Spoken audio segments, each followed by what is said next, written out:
Hello दोस्तों, क्या ख्याल है आप सबका। तो चलिए आज का वीडियो जो है पूरा बजट के लिए तो आ गए हैं आज के। तो आप लोगों के लिए जानने के लिए क्या क्या बजट में क्या अनाउंसमेंट हुआ है, क्या बजट लग रहा है। सब तो हल्ला हुल्ला मचा हुआ है जो कैपिटल गेन टैक्स को लेके बहुत सारे नॉइज़ चल रहा है। तो पूरा डिटेल में बात करूंगा बजट में क्या है क्या नहीं है, क्या अनाउंसमेंट हुआ है, कौन से सेक्टर पे फोकस करना है ये भी आज बताऊंगा मैं, और सब कुछ डिटेल में बताऊंगा। तो लास्ट में मेरा क्या व्यू है, मार्केट में क्या हो सकता है उसके लिए बारे में भी बताऊंगा। तो चलिए शुरू करते हैं आज के इस वीडियो को।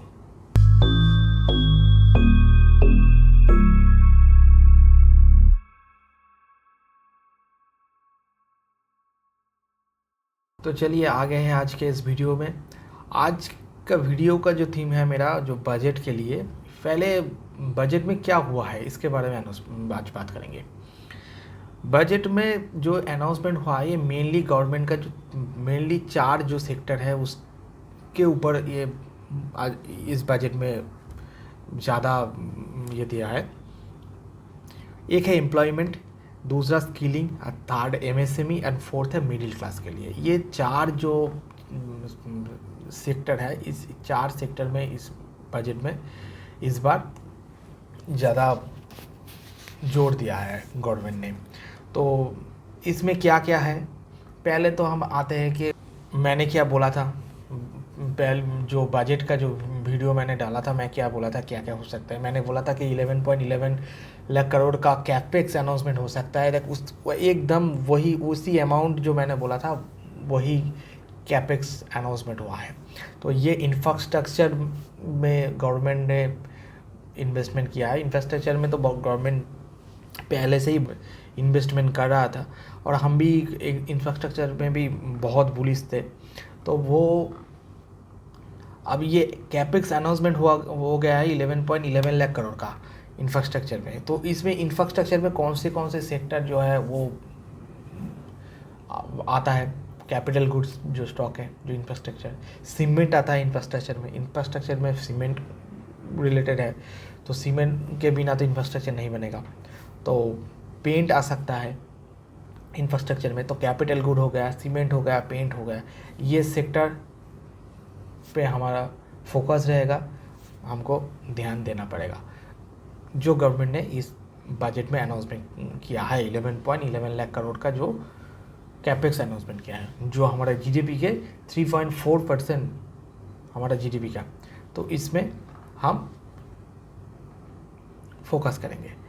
इसके अलावा हम लोग बात कर रहे थे कि ये डिफेंस में कुछ नहीं आया है, ये अदर्स सेक्टर में कुछ नहीं आया है, बहुत कुछ आया है। अगर आप ये बजट को डिटेल में पढ़ोगे कहाँ कहाँ पे ये एक्सपेंडिचर हुआ है, ये मैं आप लोगों को भी ये देखने के लिए यहाँ पे एक मैं लिस्ट लगा देता हूँ गवर्नमेंट का जो अनाउंसमेंट हुआ है। तो अब पूरा डिटेल में आप जब देखोगे ना ये बजट को, तब आपको पता चलेगा क्या क्या हुआ है। डिफेंस मैं बोल रहा हूँ और आप देख ही रहा हो कि स्क्रीन पे मैं लगा दिया हूँ। डिफेंस में गवर्नमेंट ने 4.54,773 लाख करोड़ डिफेंस में इन्वेस्टमेंट इस बजट में एलोकेशन किया है।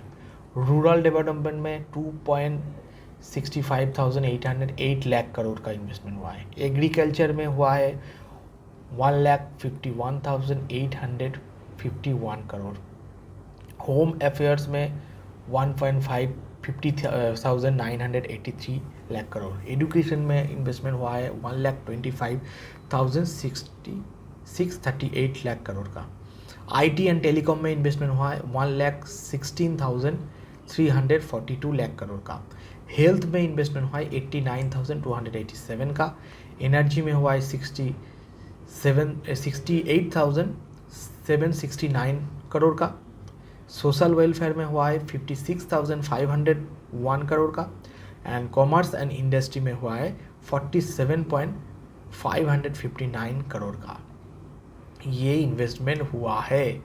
ये जब आप बजट डिटेल में देखोगे तब आपको पता चलेगा कि क्या क्या इसमें इन्वेस्टमेंट हुआ है। ये तो हुआ गया इन्वेस्टमेंट इस बजट में हुआ। इसके अलावा गवर्नमेंट क्या कर सकता है? अभी आपने देखा कि पीएलआई स्कीम अनाउंसमेंट कर रहा है, जो केमिकल फर्टिलाइजर सेक्टर है उसके लिए पीएलआई स्कीम अनाउंसमेंट कर रहा है। अदर्स जो सेक्टर है एक्सेप्ट बैंक को छोड़कर बाकी सारे सेक्टर, अब कौन सी सेक्टर इस बजट में फोकस रखना पड़ेगा? पहले तो मैंने बोल दिया कैपिटल गुड्स, सीमेंट, पेंट। अब मैं अगले 6 महीने, 7 महीने या 1 साल के लिए अगर मुझे बोलोगे कि कौन सी सेक्टर अभी मैं बुलिश हूँ, केमिकल एंड फर्टिलाइज़र सबसे ज़्यादा बुलिश में अभी अगले 6-7 महीने, 8 महीने या 1 साल के लिए केमिकल एंड फर्टिलाइज़र में सबसे ज़्यादा बुलिश में हूँ। इसमें अब कुछ होगा, केमिकल एंड फर्टिलाइज़र, इस सेक्टर को अब फोकस में रखना पड़ेगा आप लोगों को। अब यहाँ से अगले 6-7 महीने, 8 महीने के लिए ये सेक्टर बहुत बड़ा पॉजिटिव आपको रिटर्न देगा, केमिकल एंड फर्टिलाइज़र। बाकी अदर्स जो सेक्टर है, मिड कैप है, स्मॉल कैप है, मैं तो पहले मेरा वीडियो में मैं बता रहा था कि अगले 6 महीने 7 महीने के लिए मिड कैप स्मॉल कैप में थोड़ा करेक्शन आ सकता है। एक करेक्शन दे भी दिया, एक डीप दे दिया, ठीक है। बजट के दिन एक प्राइस वाइज जो करेक्शन था, जो ज़रूरी था, वो दे दिया। ये आप लोग को लगेगा कि ये तो नीचे आ ही नहीं रहा है, लेकिन आप अगर मिड कैप इंडेक्स देखोगे, स्मॉल कैप इंडेक्स देखोगे, अगर आप निफ्टी जूनियर का इंडेक्स देखोगे, देखो अब एक लास्ट वीक जो हुआ, आप देखो निफ्टी जूनियर देखो, आप 3-4 हज़ार पॉइंट नीचे आ गया था, उसके बाद उसका रिकवरी आ गया। आप देखो मिड कैप को देखो, वो भी 2-2.5 हज़ार 3 हज़ार पॉइंट नीचे था। आप स्मॉल कैप देखो, 1000 पॉइंट 1500 पॉइंट नीचे था। तो नीचे तो आया था ना, स्टॉक भी आया था नीचे, लेकिन आपको मौका नहीं मिला। आपको मौका नहीं मिलेगा क्योंकि आप लोग समझते हो कि ये बुल मार्केट जो चल रहा है ना, आप लोग इसको समझ ही नहीं पा रहे हो। इसका जो बिहेवियर है, इसका जो नेचर है, इसको आप समझ ही नहीं पा रहे हो, इसीलिए आप ले नहीं पा रहे हो।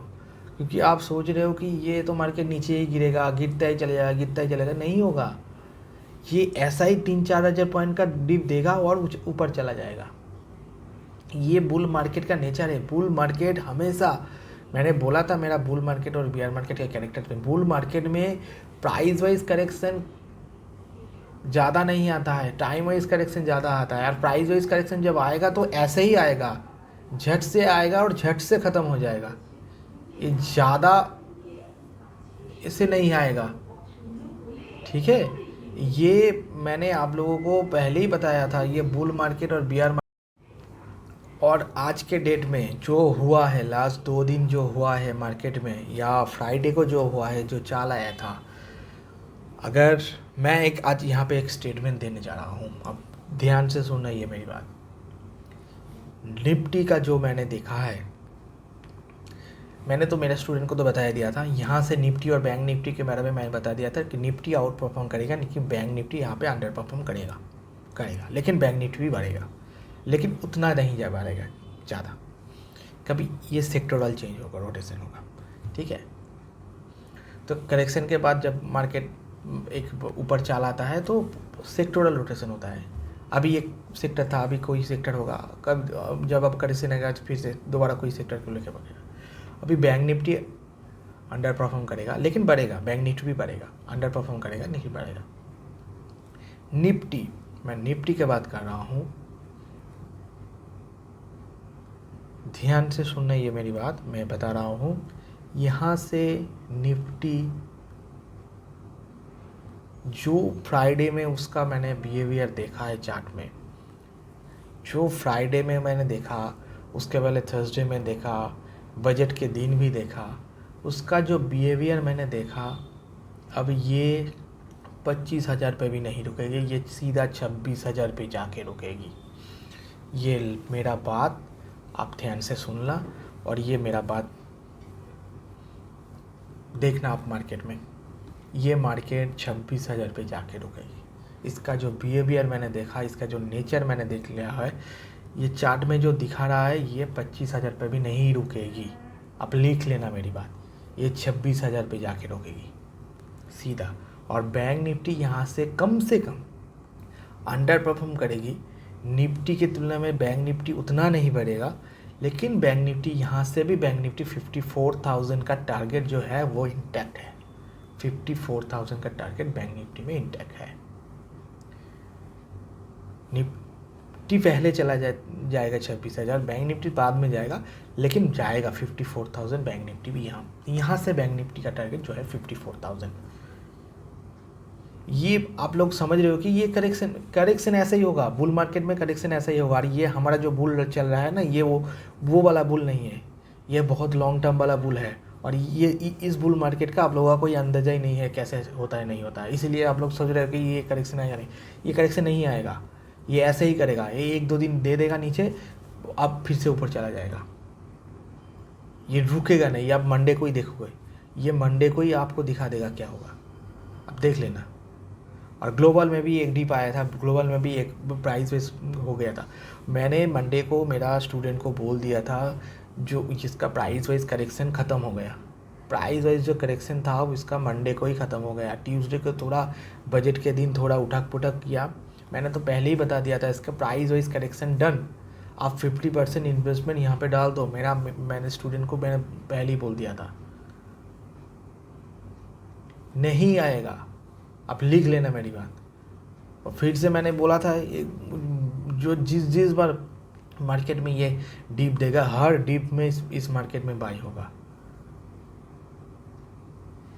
यूट्यूब में न जाने क्या क्या वीडियो आता है, वो सब सुनते रहते हो और ये सब सुन के आप माल बेच देते हो। कुछ नहीं आएगा, कुछ करेक्शन, उतना बड़ा करेक्शन, कुछ क्रैश मैश नहीं आएगा मार्केट में। ये मार्केट ऐसा ही चलेगा, क्योंकि ये बुल मार्केट ऐसा ही है। हो सकता है कुछ मिड कैप स्मॉल कैप, मैं भी चाहता हूँ कि ये थोड़ा टाइम पास करे यहाँ पे। Mid cap small cap stock में थोड़ा टाइम पास करे, कुछ टाइम बिताए। मैं भी चाहता हूँ यहाँ पे इंडेक्स लेवल पे भी मैं चाहता हूँ कि यहाँ पे थोड़ा टाइम पास करे, लेकिन ये नहीं करेगा। इसका बिहेवियर यही दिखा रहा है, इसकी मर्जी है। तो आप क्या करोगे? शॉर्ट करके रखोगे? कर दो शॉर्ट। मार्केट ऐसा ही दिखाएगा आपको। आपको मार्केट के हिसाब से चलना होगा। एक बात मैं बोल रहा हूँ, मेरा जो यहाँ पे जो मेरा वीडियो देखते हैं सबको मैं एक ही बात बता रहा हूँ, आपको लेना नहीं है आप नहीं लो, लेकिन शॉर्ट मत करो इस मार्केट में। शॉर्ट करोगे तो आपका पूरा सब कुछ ले लेगा ये। इस मार्केट में आप शॉर्ट ना करो। जब शॉर्ट करने का टाइम आएगा तो मैं भी बता दूंगा आपको कि हाँ यहाँ पे आप शॉर्ट करो, लेकिन अभी ये शॉर्ट करने का मार्केट नहीं है। आपको नहीं ले पा रहे हो मत लो, पैसा सेव करके रखो, ठीक है। अभी मैं मिड कैप स्मॉल कैप में मैं बोल रहा था कि ये थोड़ा टाइम पास करेगा, कर सकता है, लेकिन ये पूरा रिकवरी कर दिया। अब देखो मिड कैप स्मॉल कैप थोड़ा हो सकता है। अभी आ जाते हैं बजट के बारे में। बजट में जो सेक्टर वाइज मैं बता रहा हूँ आपको, कैपिटल गुड्स सेक्टर को ध्यान देना, सीमेंट पे ध्यान देना, केमिकल और फर्टिलाइजर पे ध्यान देना। ये मेरा व्यू है अगले 6-7-8 महीने के लिए। सीमेंट क्या ये आपका इंफ्रास्ट्रक्चर रिलेटेड स्टॉक जो है, आपका एग्रीकल्चर वो केमिकल फर्टिलाइज़र जो स्टॉक है उसमें ध्यान देना। पेंट स्टॉक में बहुत बड़ा, हालांकि तो पेंट है 2-3 स्टॉक ही है, लेकिन पेंट स्टॉक में बहुत ध्यान देना, वो आपको दिखाएगा, ठीक है। बाकी अदर्स जो सेक्टर चल रहा है, हीरो में ऑटो चल रहा है, ऑटो चलेगा। आईटी जो चल रहा है वो चलेगा। एफएमसी जो चल रहा है चलेगा, थोड़ा बहुत ऊपर नीचे करेगा लेकिन चलता रहेगा, ठीक है। ये सब जो सेक्टर है ये चल रहा है, लेकिन बैंक अंडर परफॉर्म करेगा। और एक सेक्टर जो आपको सरप्राइज दे सकता है वो है फाइनेंस। एनबीएफसी जो सेक्टर में आता है, ये जो एनबीएफसी जो स्टॉक है, बैंक्स के अलावा जो एनबीएफसी का जो स्टॉक होता है वो आपको सरप्राइज कर सकता है। आप एनबीएफसी स्टॉक में ध्यान देना, ठीक है। बस मोटा मोटी मैंने बोल दिया, इसी सेक्टर को आप देखना। हाँ, ये सेक्टर जो केमिकल फर्टिलाइज़र, एनबीएफसी हो गया, सीमेंट हो गया, इस सेक्टर को अभी इस सेक्टर में मौका है, अभी इस सेक्टर में ध्यान देना, आपको आएगा, ठीक है। देखिए तेज़ी का बाजार है, सब सारे स्टॉक ऊपर है, नीचे नहीं आ रहा है, लेकिन कुछ ना कुछ सेक्टर आपको मिल ही जाएगा जो अभी तक नहीं चला है, उस सेक्टर में ध्यान देना। सब कुछ का एक टाइम है, इसीलिए तो बोलता हूँ ना, ठीक से टेक्निकल सीखो, टेक्निकल सीखो ठीक से। चार्ट पढ़ना आना चाहिए। चार्ट अगर ठीक से पढ़ोगे तो आपको किस टाइम में कौन सी सेक्टर पे आपको ट्रेडिंग करना है, इन्वेस्टमेंट करना है, आपको सब कुछ पता चलेगा। ठीक है, तो आज के लिए इतना ही, मोटा मोटी मैंने बता दिया सब कुछ। आज के लिए इतना ही, धन्यवाद, नमस्कार, जय हिंद।